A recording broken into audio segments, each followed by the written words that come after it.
Hola, ¿cómo estás? Muy bien, gracias. Nosotros acá siempre fan de el trabajo que hacen desde Alquimia, porque cada uno de los libros de Alquimia siempre además está muy bien pensado, tiene diseños además muy bonitos. En este caso, los textos van acompañados de algunas fotografías y algunas gráficas. Cuéntanos respecto, antes de entrar al contenido, a esa propuesta visual también que están ahí proponiendo, que acompaña a cada uno de los textos. Sí, bueno, respecto a eso, en todos los libros, en Alquimia, todos los libros llevan algún tipo de gráfica, ¿no? A veces collage, que todo el diseño gráfico es obra de Nicolás Sagredo. Todos los libros Alquimia tienen ese sello, digamos, en el diseño.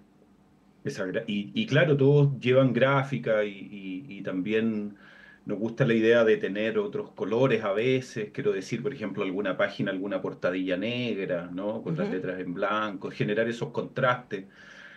Todo eso, claro, tiene que ver también con la idea de valorar la materialidad del libro, ¿no? El objeto, no solo el contenido, ¿no? No solo preocuparse de la calidad del contenido, de la mejor presentación de ese contenido, sino que también el libro como objeto, en tanto objeto, que es un elemento, un objeto que uno guarda, que lo tiene en su casa, que vuelve a él, ¿no? Que lo ojea o que lo marca, que lo subraya, no sé. Entonces, claro, tiene que ver con eso, con ese cariño también al objeto libro, a la Ujú. materialidad del impreso. Sí, y eso está, como tú dices, Felipe, en todos los libros que sacan desde Alquimia. Y en este caso en particular, además, a mí me llamó la atención porque son imágenes en blanco y negro, algunas son paisajes, otras son detalles de una hojita, otras son imágenes súper contrastadas, otras parece que fueran como parte de un sueño, ¿no? Otras son flores, que también dan cuenta de la diversidad de textos. Y lo primero, mientras yo estaba leyendo el libro, pensaba, ¿cómo llegaron a esta selección? Porque la selección es súper, súper diversa. El libro parte con un texto escrito por una mujer japonesa del siglo Claro, X, claro. Sei Shonangon, y su descripción de la naturaleza, y ustedes acá sacan esto del libro de la almohada, ¿no? Tiene que ver con una cosa súper descriptiva, súper como explicativa, más bien desde el espacio de la meditación, uno podría decir, ¿no? Hay poemas, como Gabriela Mistral, hay un texto como el que yo leí, pero también hay poemas, ¿cierto? De la Storni también hay poemas, entonces hay esta mezcla, pero también hay cosas que son como diarios de viaje, ¿no? Entonces hablemos de la selección y cómo fueron armando eso. Sí, mira, bueno, la selección, como tú bien decías, es un recorrido bien amplio. Parte primero que todo, siempre cuando armamos estos libros en el equipo, siempre uno echa mano a lo que conoce, ¿no? Como a los textos que ya ha leído sobre el tema. Entonces, claro, también ahí tiene mucho que ver, la selección termina decantando ¿cómo decirlo de alguna forma? Como un libro de lectores, ¿no? O sea, como las cosas que uno va acumulando a medida que va leyendo y vas marcando y todo, después, claro, es posible canalizarlo a partir de un orden temático como en este caso. Entonces, la primera lista siempre es lo que tenemos cada uno en la cabeza, ¿no? En el equipo lo que tenemos guardado, lo que hemos leído y eso. Entonces, ese es como el primer acercamiento y después ya vamos un poco completando, porque el objetivo de alguna forma era precisamente, como tú describías, es mostrar un panorama, ¿no? Un panorama de la relación, el vínculo con la naturaleza. Entonces, claro, por ejemplo, esta japonesa es del siglo X, ¿no? El libro La almohada es un clásico ya. Entonces ahí está también algo que es muy propio, que vemos que está presente en la literatura japonesa, que es precisamente la relación, el vínculo con la naturaleza, ¿no? Que aparece permanentemente esa relación. Pero, por ejemplo, también está el Lonco Pascual Coña, Ujú. ¿no? O sea, la cosmovisión mapuche de la naturaleza. O sea, nos pasamos de Japón acá a la Araucanía y todo lo que hay entre medio, la cultura occidental, el ensayo, por ejemplo, con Emerson, con Goethe. Entonces, la idea era esa siempre, ¿no? Mostrar una panorámica a lo largo del tiempo de cómo se ha leído la naturaleza o cómo se ha escrito también sobre la naturaleza. Sí, y eso también es bien fascinante porque cuando me llegó el libro, ella están todos cantos a la naturaleza, y yo pensé que era un poemario. Porque inmediatamente cuando uno piensa canto, ¿cierto? Uno dice que iba a tener, obviamente, un tono lírico, y me sorprendió gratamente que es muy diverso, ¿no? Y que están... Pensaba también en este ejercicio, ¿no? Hoy día tenemos una... Respecto a quienes escribieron esto, especialmente la gente que escribió en... Bueno, nos fuimos muy lejos con el siglo X, pero estoy pensando en los diarios de viaje, que hay algunos de ellos referidos, ¿no? Especialmente del siglo XVIII, siglo XIX, nosotros tenemos la posibilidad de viajar, ¿no? Es mucho más accesible y al mismo tiempo tenemos la posibilidad de ver imágenes de todo el mundo. Pero hubo generaciones y generaciones y generaciones y generaciones de humanos que no tuvieron acceso a eso. Y hubo otras generaciones de humanos que tuvieron la posibilidad de viajar, que pintaron lo que veían o que escribieron lo que veían. Entonces quería preguntarte también por rescatar esa mediación de la experiencia de la naturaleza que aparece en el libro, ¿no? En donde podemos también, donde aparece la cultura de quien escribe y su mundo cuando habla de la naturaleza. Sí, justamente, muy interesante lo que dices, precisamente por eso, porque ¿qué pasaba cuando alguien, que lo vemos en la escritura, pero a la vez, un poco a manera de paréntesis, también esta selección nos permite ver que ahora muchas veces es como que fuera algo novedoso, ¿no? Escribir sobre la naturaleza o Ujú, poner ciertos elementos en la literatura, con la devastación del medio ambiente, y se vende como algo nuevo, pero vemos que eso es algo que ha estado presente, escribir y narrar o poetizar el vínculo, la relación, la observación de la naturaleza, es algo de vieja data, ¿no? Que ujú. está presente, lo vemos, ¿no? Hace mucho tiempo. Eso primero que todo. Lo otro, claro, hay ahí algo bien interesante, eh, en los cronistas de viaje o los diarios, claro, porque era una sorpresa de verdad que es difícil dimensionar ahora.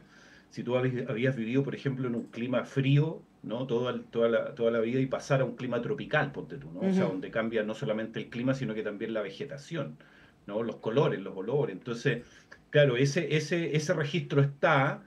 Y esta relación, por ejemplo, de los más antiguos seleccionados, una relación un poco más armónica, si, por decirlo de alguna forma, con la naturaleza, a textos, por ejemplo, como el de Roberto Art, del Ujú. argentino, que es un texto sobre la sequía, Claro. ¿no? O sea, los campos llenos de maleza, parecía que están verdes, que él va en este viaje, va conversando con el maquinista del tren, ¿no? Y ve que dice estos campos, bueno, están todos verdes, pero claro, era finalmente solo maleza, no, ahí no florecía nada. Entonces, vemos, claro, desde esa relación, ¿no? Más directa quizá hasta, o Pérez Rosales, Vicente Pérez Rosales, que también está en el libro, Y la la historia de él devastación. es bien dura porque habla de dos personas que se pierden en el bosque.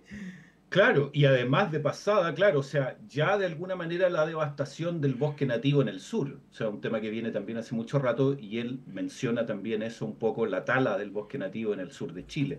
Entonces, y de ahí hay otras visiones mucho más románticas también, ¿no? Entonces, muestra ese panorama variado ya no solamente personal con la naturaleza, sino que también de época. Ujú.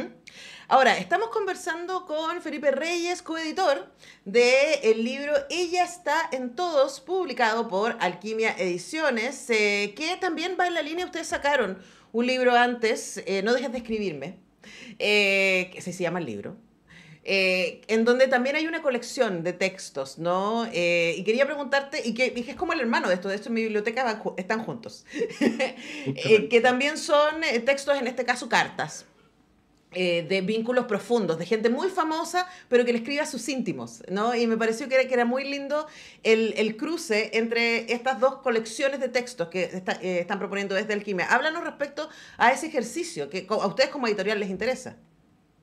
Sí, son libros, como tú decías, hermanos, y es claro, precisamente agrupar textos, ¿no? Con un eje temático, con un tema, digamos, que es el que articula todo el libro, como Cartas a la Madre, en este caso Cantos a la Naturaleza.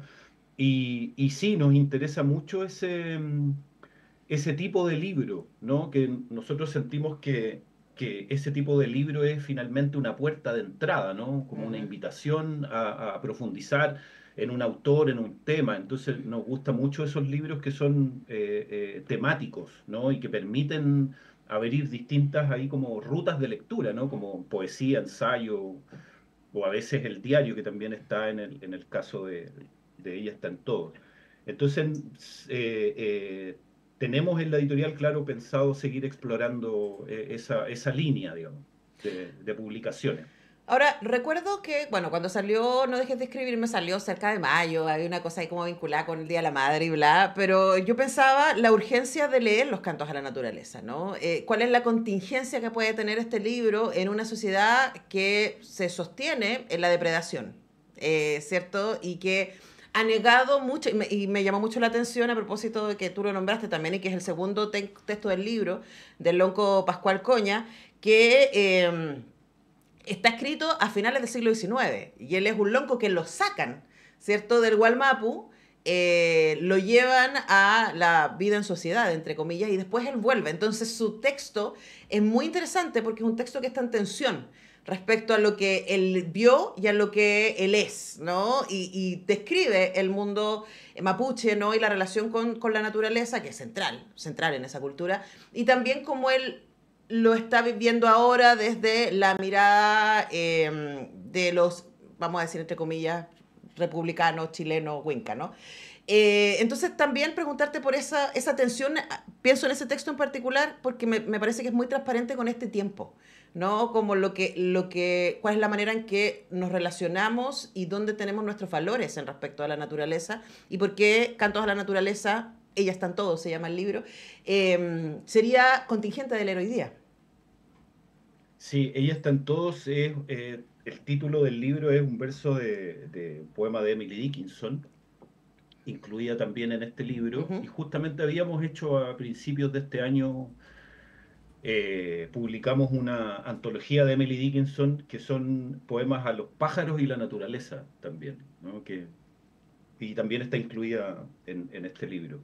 Yo creo que un poco la lectura de hoy, digamos, de este compilado, precisamente permite ver ese como vínculo, ¿cómo decirlo? Como, digo, están marcadas las épocas también, Ujú. en cómo se describe, cómo se escribe sobre la naturaleza y cuáles son los temas que están presentes, porque, por ejemplo, en la poesía, que hay varios poetas, claro, el tipo de texto es otro, apunta hacia otros elementos, otras sensaciones, otra relación, otro vínculo, otro diálogo, yo creo, ¿no? Como lo que pasa con el ensayo, con los textos más de denuncia, como decíamos, el Claro. de Roberto Arlt, que es una crónica, pero finalmente es una denuncia al tratamiento de la tierra. Entonces, yo creo que leerlo hoy permite ver ese cambio, pero a la vez también, claro, como dice el título, es algo que está en todos finalmente, ¿no? La naturaleza no entendida como algo externo Ujú. que hay que como prepararse para ir a ver, ¿no? Finalmente todo es también Somos, naturaleza. somos Claro, somos naturaleza. parte de esa misma naturaleza y eso yo creo que a veces es lo que se olvida, ¿no? O es lo que la modernidad de alguna forma nos hace eh, pensar que fuéramos como algo ajeno, ¿no? Como la naturaleza y nosotros, Ujú. ¿no? Como subyugando, doblegando a la naturaleza, cuando es un continuo. De alguna forma esa es la mirada que sobrevuela o que atraviesa el libro, ¿no? Como esa idea de integración Claro. finalmente con la naturaleza y no como algo también dividido, ¿no? Como solamente para, como tampoco como una mera contemplación también, ¿no? Exacto. Tampoco tiene un carácter divino, o sea, bueno, hay distintas lecturas y eso es lo interesante precisamente del tema, ¿no? Cómo lo vive y se relaciona cada uno.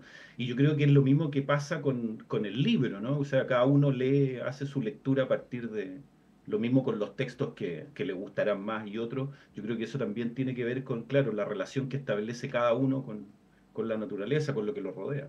Y por lo mismo, ella está en todo, Cantos a la Naturaleza tiene muchas entradas posibles. Yo, honestamente, Felipe, felicito la diversidad. Para mí fue muy grato acercarme a este libro que yo insisto, yo pensé que era un poemario y que por cuanto poemario, también desde el prejuicio de una, pensé que iba a ser muy, como tú decías, espiritual, una cosa más contemplativa, ¿no? Y que iba a ser una colección de poemas, todo muy lindo, sin duda, pero como en ese tono. Y probablemente una de las cosas que a mí me resultó más atractiva como lectora es el constante cambio de tono que tiene el libro y de formato.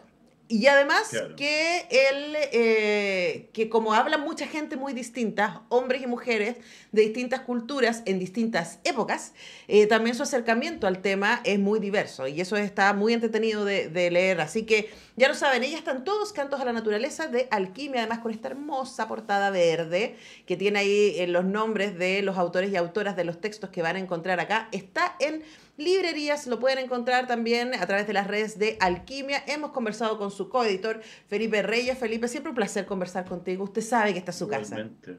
Muchas gracias, igualmente, un gusto. Felipe trabajó acá en la radio un tiempo, por eso que literalmente esta es su casa. Bueno, nosotros lo dejamos ir. Que tengas un estupendo viernes, Felipe. Nosotros